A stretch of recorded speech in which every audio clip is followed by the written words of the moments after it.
मौसम में बढ़ गईल प्यार, तोहरे खातिर धड़के दिल बार बार। माथा पे चुनरी आँख में काजर देख के तोहरा हो जाला दिल घायल।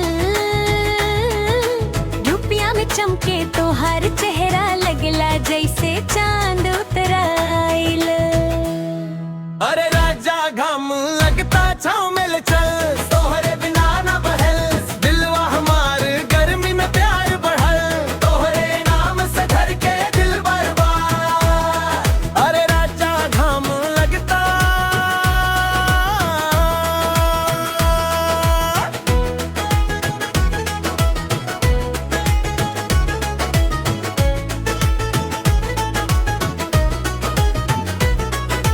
ठंडा ठंडा लस्सी पियाई दे राजा, गोदी में अपना बिठाई दे राजा। घम बहुत बामन घबराए, तोहरे बाहों में चैन मिल जाए।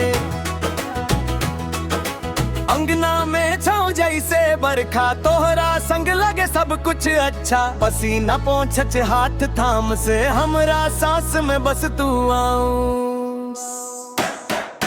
तोहरा बिना लाइफ लागे अधूरा, गर्मी में दिलवा हो गइल पूरा। ताप बढ़ल बा पर तू बसकूं, तोहरे इशारे पे जू मांगना।